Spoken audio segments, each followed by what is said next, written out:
안녕하세요. 미국주식론 대학의 미준입니다. 9월 5일 오늘의 미국 주식 뉴스를 시작합니다. 영국에서는 학교가 개학을 했습니다. 정말 오랫동안 지속됐던 여름방학이 마무리가 되고요. 오늘 아침에 아이들 학교에 등교시키고 이제 집에 돌아와서 녹화를 진행하고 있는데요. 이제부터는 조금 한가하고 여유 있는 일상이 될 것 같습니다. 조금은 여유롭게 시작하는 9월 5일 오늘의 미국 주식 뉴스 바로 시작합니다. 월요일 보내드리는 오늘의 미국 주식 뉴스는요. 금요일날 미국 증시의 시황부터 살펴보겠습니다. 지난주 금요일 다우존스가 마이너스 1.07%를 기록했고요. S&P 500도 마찬가지로 1.07% 빠졌습니다. 나스닥은 마이너스 1.31%를 기록했고요. 자, 그러면 성장 주식들의 성적표도 한번 살펴봐야겠죠. 제가 관심을 가지고 있는 성장주들의 성적표는요. 올라간 종목은 별로 없습니다. SQM 정도가 3.74, VNOM이 3.03% 올라갔고요. 반면 하락한 성장주들이 굉장히 많이 보입니다. 퍼시픽 바이오가 마이너스 9.68%, 펠로톤이 마이너스 8.17, 인바이테가 마이너스 7.07이고요. 인텔리아 마이너스 6.6, 업스타트 마이너스 6.05, 니오가 마이너스 5.64, 차지포인트 마이너스 5.29%를 기록했습니다. 자, 메가테크 기업들의 성적표도 한번 보도록 하겠습니다. 메타 플랫폼즈가 마이너스 3%를 기록했고요. 테슬라도 2.51% 빠졌습니다. 엔비디아 마이너스 2.08% 빠지면서 최근 들어서 가장 좋지 않은 주가의 흐름을 보이고 있는 종목이 됐고요. 넷플릭스가 마이너스 1.71, 구글이 마이너스 1.69, 마이크로소프트 마이너스 1.67, 애플이 마이너스 1.36, 아마존이 마이너스 0.24%를 보여줬습니다. 자, 오늘 첫 번째로 살펴볼 뉴스는요. 달러의 강세 현상에 관련된 소식을 준비했습니다. 기사의 제목을 보시면 유로의 가치가 0.99달러, 즉 1달러 이하로 떨어졌다라는 굉장히 드문 현상이 발표됐거든요. 월요일날 런던 타임으로 7시 반 아침에 유로의 가치가 0.9898달러에 거래가 되고 있다라는 소식이 전해졌습니다. 뭐 여러 가지 이유가 있겠지만 지난주 금요일날 러시아의 에너지 공급 업체인 가스프롬은 러시아 국영 천연가스 공급 업체죠. 발표를 했는데요. 시작하지 않을 것이다. 그래서 유럽 쪽으로 천연가스를 공급하지 못한다라고 발표를 했거든요. 그 이유는 뭐냐면 원동기가 지금 작동을 잘 하지 않는다라는 핑계를 대고 있습니다. 뭐 진짜인지 아닌지는 모르겠지만 어쨌든 유럽 쪽으로 천연가스 공급을 하지 못할 거라는 러시아의 발표가 있으면서 거기에 인플레이션의 가속화도 일어나고 있고 돌아서 유럽 쪽이 좋지가 않습니다. 이러한 영향으로 인해서 유로화의 가치가 급락하고 있다. 이렇게 보면 될 것 같고요. 불과 1년 전만 해도 1유로는 지금 거의 1.19달러 정도의 가치가 있었습니다. 그래서 달러보다 한 20% 정도 가치가 높았던 화폐가 바로 유로거든요. 그런데 바로 1년 만에 지금 오히려 달러에 비해서 가치가 저하되고 있는 굉장히 좀 드문 현상이 일어났다. 이렇게 보시면 되고요. 사실 달러의 강세 현상은 유로 대비뿐만 아니라 여러 가지 화폐의 공동적으로 지금 나타난 현상이죠. 뭐 예를 들어서 USD를 코리안 원으로 바꿔보면요. 자, 1년의 추세를 보겠습니다. 1년 전만 해도 1달러가 1154원이었거든요. 그런데 지금 1년 후인 지금 현재는 1371원까지 올라갔습니다. 어떻게 보면 세계 경제, 글로벌 경제가 리세션의 영향을 받게 되면 역시 안전자산은 달러밖에 없구나. 이런 생각이 좀 깊어가는 것이 아닌가. 뭐 제가 경제에 대해서는 잘 알지 못하지만 그런 생각을 하게 됐습니다. 자, 다음으로 준비된 기사는요. 고용보고서입니다. 미국에서는 매달 첫 번째 금요일날 그 전달에 관련된 고용보고서가 발표가 되거든요. 우리 주식 투자자 입장에서는 굉장히 중요한 경제 지표이기 때문에 자세한 내용을 좀 살펴봐야 하겠습니다. 자, 논팜 페이롤, 그래서 농업을 제외한 고용에 그 지급되는 페이롤을 얘기하죠. 월급을 받은 사람의 숫자가 8월 달에 31만 5천 명이 늘었다. 이렇게 보시면 됩니다. 다우존스의 전망치는 31만 8천 명이었습니다. 따라서 한 3천 개의 일자리가 부족하게 발생된 거죠. 하지만 한 달 만에 31만 5천 개의 새로운 일자리가 창출됐다는 것은 뭐 괜찮은 수치였습니다. 자, unemployment rate, 즉 실업률을 보면요. 3.7%까지 올라갔습니다. 시장의 전망치보다 0.2%가 오히려 올라간 수치거든요. 따라서 시장에서는 3.5%를 기대하고 있었는데 3.7%까지 실업률은 조금 올라갔다. 이렇게 얘기를 할 수가 있고요. 자, 웨이지를 보면 임금이죠. 임금 역시도 올라갔는데 올라갔는데 평균적으로 시급이 5.2% 전년도에 비해서 올라갔다라고 얘기를 합니다. 그리고 시장의 전망치보다는 약간 부족한 수치라고 하죠. 지금 현재 인플레이션 레이트 생각할 때 5.2% 정도 임금이 올라간 것은 뭐 그렇게까지 좋은 수치는 아니겠죠. 자, 마지막으로 보시면요. 가장 일자리가 많이 창출된 그런 섹터가 궁금해지는데 첫 번째로 프로페셔널 앤 비즈니스 서비스. 그래서 뭐 환대 산업 이런 서비스업이 아니고요. 전문직 서비스를 얘기합니다. 그리고 헬스케어라든지 리테일 쪽에서 많은 일자리가 창출되고 있다. 이렇게 정리를 해볼 수가 있을 것 같습니다. 자, 그럼 이번에 발표된 8월달 고용보고서가 우리 경제 그리고 주식시장에는 어떠한 영향이 있는지 이 점이 굉장히 궁금해지잖아요. 자, CNBC 프로의 기사를 보시면 8월달 잡 레포트 그 고용보고서는요, 뭐를 보여주고 있냐면 소프트 랜딩이 가능할 것이다. 그래서 아직까지 리세션에 대한 공포감이 좀 많이 커진 상태인데 이 리세션에 빠지지 않고 어떻게 보면 미국 경제가 잘 헤쳐나갈 가능성이 있다라는 것을 8월달 고용보고서가 보여준다. 이러한 제목을 던져주고 있습니다. 자, 무슨 얘기인지 한번 살펴보시죠. 8월 달에 고용 보고서는 보여주고 있다. 경제, 미국 경제가 계속해서 앞으로 나가고 있다는 것을 보여주고 있다라고 합니다. 하지만 너무나 강력한 것은 아니다. 그래서 경제가 좋은 모습을 보여주고 있지만 좀 지나치게 좋은 모습은 아니라는 거죠. 이게 왜 중요하냐면 연준에서 금리를 0.75% 또 올릴 가능성이 좀 적어지고 있다는 얘기입니다. 자, 그래서 만약에 고용 보고서가 지나치게 좋은 모습을 보였다면 아무래도 이번 달 그 FOMC 미팅이 9월 20 그리고 9월 21일 양일에 걸쳐서 있거든요. 그리고 나서 이제 금리 인상을 또 발표할 텐데 시장의 의견은 엇갈리고 있습니다. 0.75% 다시 올릴 것이다. 아니다. 0.5% 정도 올리고 말 것이다. 이러한 두 개의 의견이 있는데요.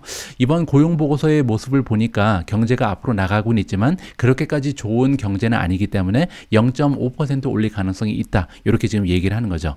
자, 이번 고용보고서는 또한 뭐를 보여주고 있냐면 31만 5천 개의 새로운 일자리가 창출이 됐다. 그리고 이 숫자는요, 31만 8천 개의 예상치보다 적은 수치라는 거죠. 그래서 앞에서 말씀드린 것처럼 미국 경제가 좋아지고는 있지만 기대보다는 좋지 않다는 거죠. 자, 그리고 평균 시급이 0.3% 정도 올랐는데 이거 역시도 기대에는 미치지 못한다. 같은 맥락으로 우리가 해석을 해볼 수가 있습니다. 자, 그리고 실업률이 중요하겠죠. 실업률이 기대하지 않게 올라갔다라고 나와 있습니다. 지난달에는 3.5%였는데 3.7%로 0.2%가 오히려 실업률이 증가했다는 거죠. 하지만 실업률이 이렇게 증가한 거에 대해서 설명을 해주고 있는데요. 이 실업률 증가의 이유는 고용 시장에 뛰어든 사람들이 숫자가 늘었기 때문이라고 얘기합니다. 자, 여기 participation rate이라는 게 나옵니다. participation rate이 뭐냐면요, 일하고 있는 사람들의 수를 이제 그 일자리를 찾고 있는 사람의 수와 더하면 고용 시장에 참여하고 있는 사람들의 숫자가 나오잖아요. 이거를 전체 일할 수 있는 인구수로 나눈 겁니다. 그런데 그 수치가 62.4%로 올라갔다는 거죠. 그래서 전체 일할 수 있는 인구 중에 현재 62.4%가 일자리를 찾고 있거나 아니면 일을 하고 있는 거고요. 이 수치는 지난달에 비해서 0.3%가 오히려 올라간 수치라고 합니다. 좀 이따가 이게 어떤 의미인지 또 얘기가 나오고요. 자, 그래서 지금 현재 78만 6천 명이라는 사람이 새롭게 또 고용시장에 참여를 하고 있다라고 나와 있죠. 그러면서 전체 고용시장에 참여하고 있는 고용 인구는 1억 6,470만 명 에 이르고 있다라고 정리가 가능합니다. 자, 내가 볼 때 지금 가장 중요한 메시지, 이번 고용보고서에서 우리가 가장 눈여겨봐야 할 점은 뭐냐면 노동시장에 들어가 있는 공급이 늘어나고 있다. 따라서 노동시장에 참여하고 있는 사람들의 숫자가 는 것이 굉장히 중요하다라고 얘기하죠. 왜냐하면 이러한 현상은 문을 열고 있다. 어떤 문이냐면요, 서서히 금리 인상의 폭을 줄일 필요가 있다는 거죠. 금리 인상을 빠르게 진행하고 있는 페이스인데 이 페이스를 조절할 이유를 던져준다는 거죠. 그래서 9월 달부터 9월 20, 21일 날 FOMC 미팅이 있을 텐데 그 9월 달부터는요, 아무래도 금리 인상이 조금은 낮게 조정될 가능성이 있다는 거, 이렇게 지금 얘기를 하고 있습니다. 자, 다시 한번 강조를 해주고 있는데요. 가장 중요한 수치, 그래서 우리가 이번 고용보고서에서 가장 관심을 가져야 되는 것은 뭐냐면 고용시장에 참여하고 있는 사람이 팬데믹이 발생하고 나서 처음으로 팬데믹 이전보다 오히려 더 많은 사람들이 고용시장에 참여하고 있다. 이 점이 굉장히 중요하고요. 소득을 늘리기 위해서 많은 사람들이 고용시장에 참여를 하고 있고, 그 의미는 연준에서 이제 금리 인상을 조금은 좀 둔화시킬 가능성이 있다. 갑자기 뭐 금리 인상을 끝내진 않겠죠. 하지만 0.75% 올릴 거를 0.5%만 올리고 만다든지 이러할 가능성이 높다라고 마이클 가펜이라는 이코노미스트가 이야기를 해주고 있습니다. 자, 다음으로 준비된 기사에는 애플이 등장을 하는데요. 애플에 투자하고 계신 분들께는 굉장히 의미 있는 기사 하나가 발표가 됐습니다. 자, 미국에서 스마트폰을 이용하고 있는 인구 중에 반 이상이 아이폰을 사용한다라는 굉장히 좀 커다란 이종표가 세워진 것 같거든요. 자, 안드로이드인가 아이폰인가 굉장히 좀 뜨거운 논쟁이 계속되고 있다라고 얘기를 합니다. 하지만 애플 같은 경우는요, 최근 들어서 계속해서 시장 점유율을 올려나가고 있다. 최근 몇 년 동안 그렇다는 거죠. 자, 그리고 이것이 중요한 이유는 뭐냐면 최근 들어서 애플 같은 경우는요, 아이폰에만 집중하는 것이 아니라 새로운 비즈니스 모델을 계속해서 개발해내고 있거든요. 가령 광고 매출이라든지 아니면 결제 서비스, 스트리밍 서비스, 그리고 헬스케어, 다양한 분야에 진출을 하면서도 그들의 주력 산업인 아이폰 역시도 성장을 지속적으로 보여주고 있다. 아이폰은요, 애플의 매출의 거의 50%를 담당하고 있습니다. 따라서 지금 현재로서 아이폰의 매출이 계속해서 증가하는 것이 굉장히 중요하겠죠. 그리고 동시적으로 미래를 봤을 때는 이렇게 새로운 광고라든지 결제 서비스라든지 헬스케어, 스트리밍 서비스 쪽에 비즈니스를 확장하는 것도 굉장히 중요한 의미가 있습니다. 두 가지를 다 해내고 있는 멋진 기업이라는 거죠. 자, 최근에 발표된 새로운 데이터에 따르면 카운터 포인트 리서치라는 리서치 기관에서 발표를 했는데요. 애플이 안드로이드를 넘어섰다라고 합니다. 그래서 현재 미국에서 사용되고 있는 스마트폰 반 이상이 애플을 사용하고 있다. 이렇게 볼 수가 있고요. 더욱이 중요한 것은 아이폰의 시장 점유율이요, 매년 5%씩 최근 들어서 올라가고 있다는 거거든요. 2019년에는 전체에서 35%에 불과했는데 2020년에는 40%, 2021년에는 45%고요. 그리고 이제 2022년 들어서 50%를 넘어갔다. 따라서 굉장히 시장 점유율의 확대가 너무나 빨리 진행되고 있다. 이렇게 볼 수가 있고요.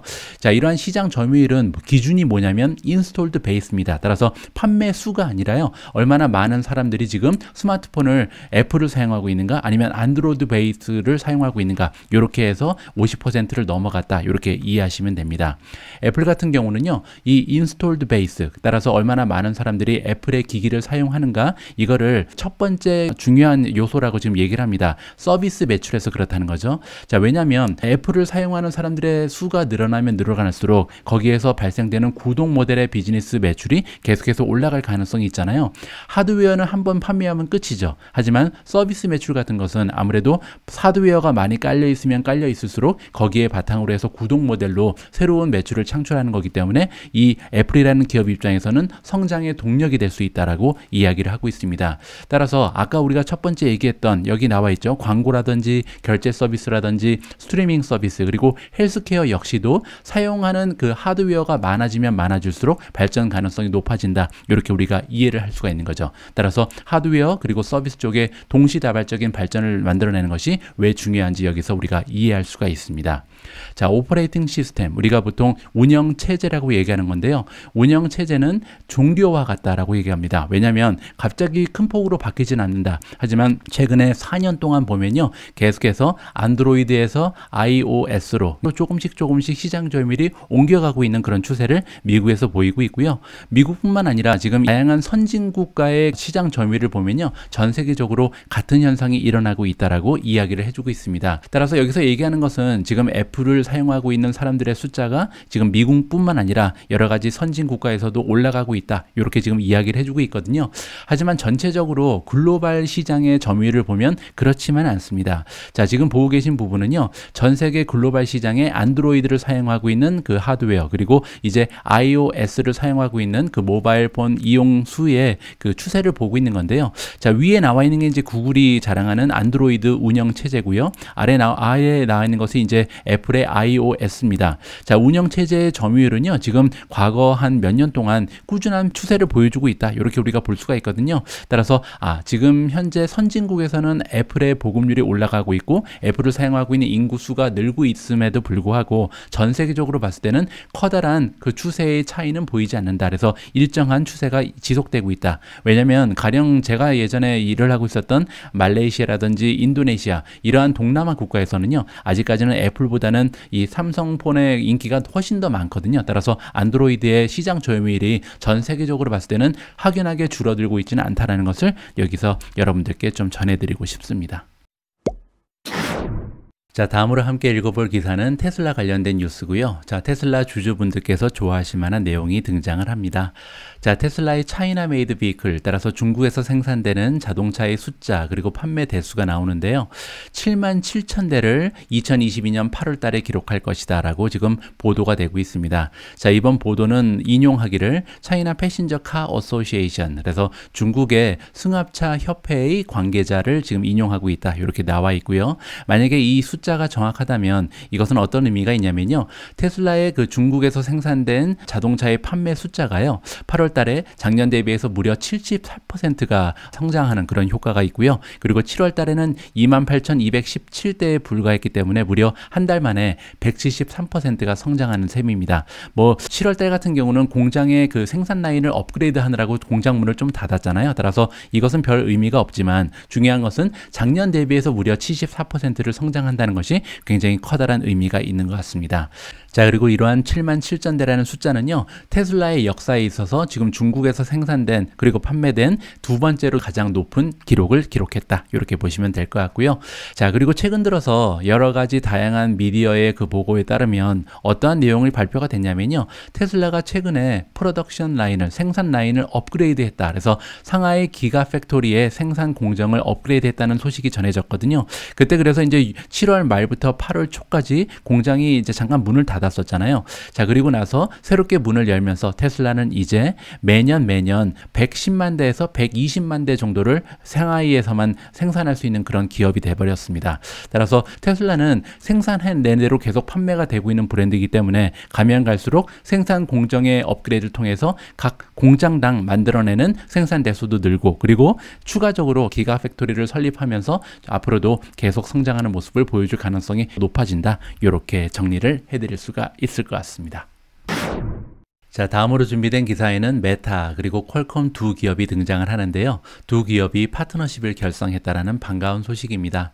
이번 파트너십에서는요, VR 칩스, 따라서 가상현실 반도체를 개발하는 파트너십이다 라고 보시면 될 것 같고요. 자, 컨슈머 일렉트로닉스 컨퍼런스, 그래서 지금 베를린에서 소비자 가전제품 컨퍼런스가 지금 개최되고 있는데, 여기에서 메타 플랫폼즈와 퀄컴이 새로운 딜을 성사시켰다, 그래서 계약이 된 거죠. 자, 이번 계약은요, 버추얼 리얼리티, 가상현실 반도체를 개발하는, 그리고 커스텀이니까 퀄컴에서 이제 메타 플랫폼즈를 위해서 맞춤형 반도체를 개발한다, 이렇게 보시면 되겠습니다.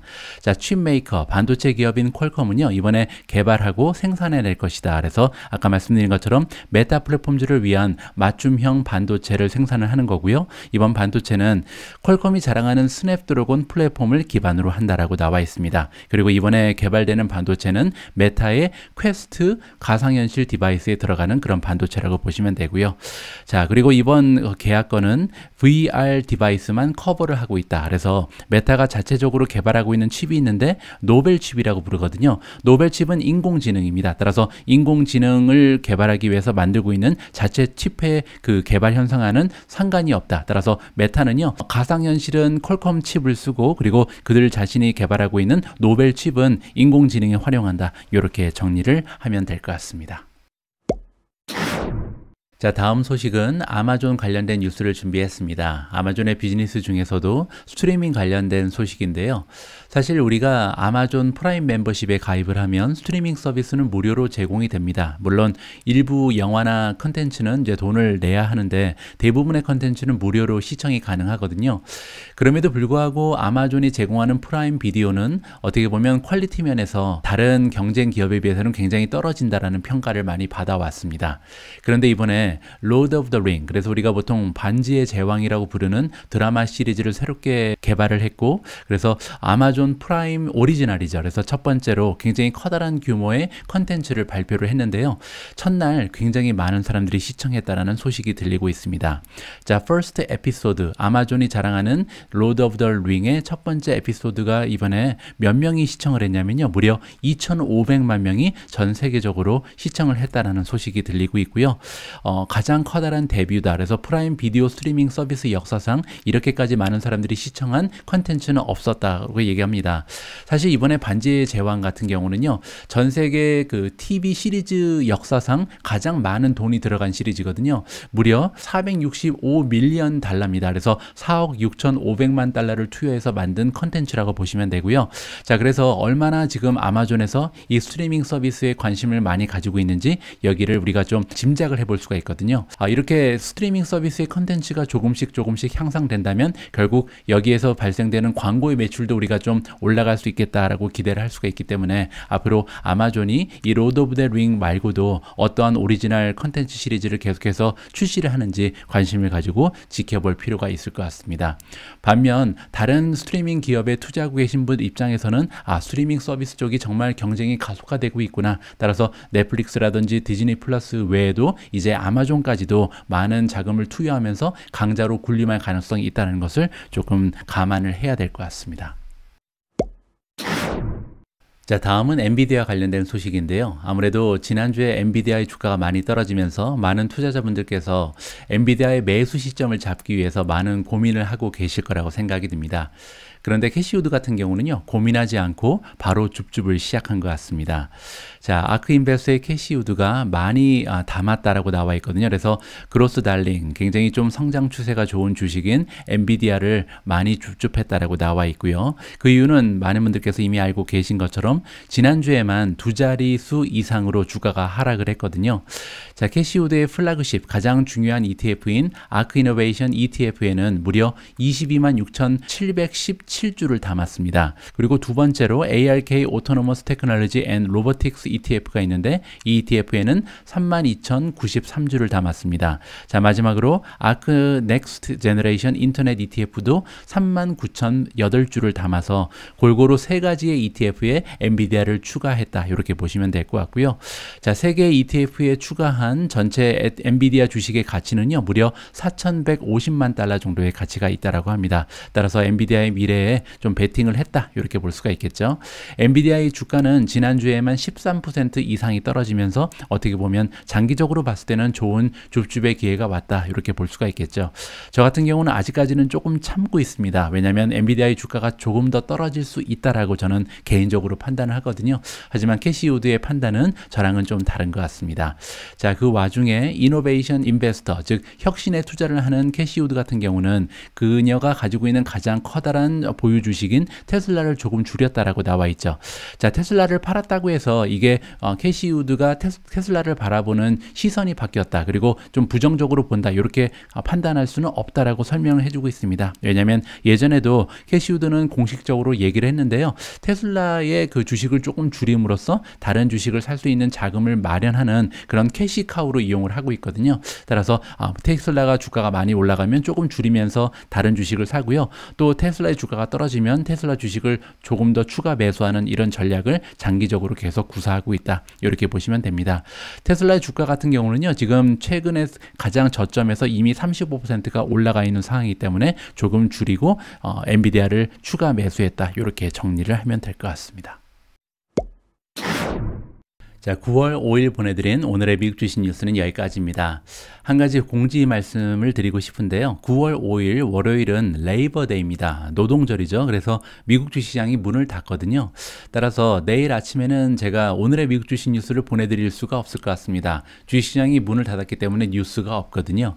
그래서 화요일 날 영상은 오늘의 미국 주식 뉴스가 아닌 기획 영상으로 마련을 할까 합니다.